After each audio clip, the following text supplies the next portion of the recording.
नमस्कार मंडळी, आपल्या चॅनलवरती तुमचं खूप सारं स्वागत आहे। आज आपण बनवणार आहोत एकदम हॉटेल स्टाईल पनीर टिक्का मसाला। ही रेसिपी घरी अगदी सोप्या पद्धतीने बनवता येते आणि चव एकदम झक्कास लागते। चला तर मग सुरुवात करूया। यासाठी लागणारं साहित्य असं आहे: पनीर, दही, कांदा, टोमॅटो, आले लसूण पेस्ट, तेल, लाल तिखट, हळद, गरम मसाला, पनीर टिक्का मसाला, मीठ। हे सगळं साहित्य रेडी ठेवा।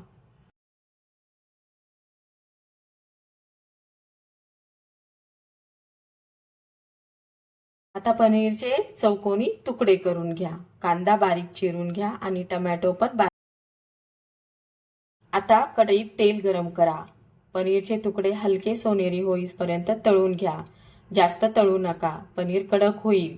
तळलेले पनीर बाजूला ठेवा, ते आपल्याला पाण्यामध्ये भिजत ठेवायचे आहे, म्हणजे ते कडक होणार नाहीत, ते मऊसूत राहतील।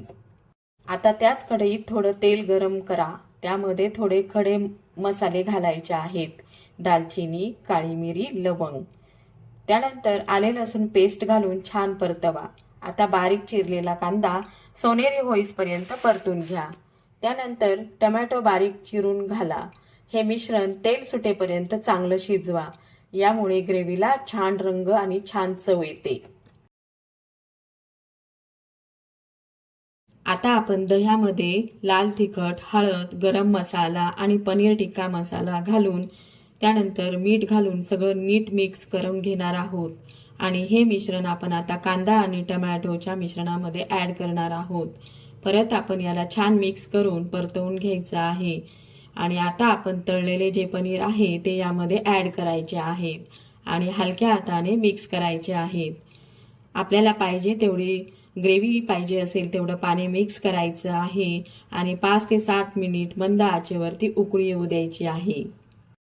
मंद आचेवरती उकळी आल्यानंतर शेवटी थोडी कोथिंबीर घालून आपण सजवून घेणार आहोत।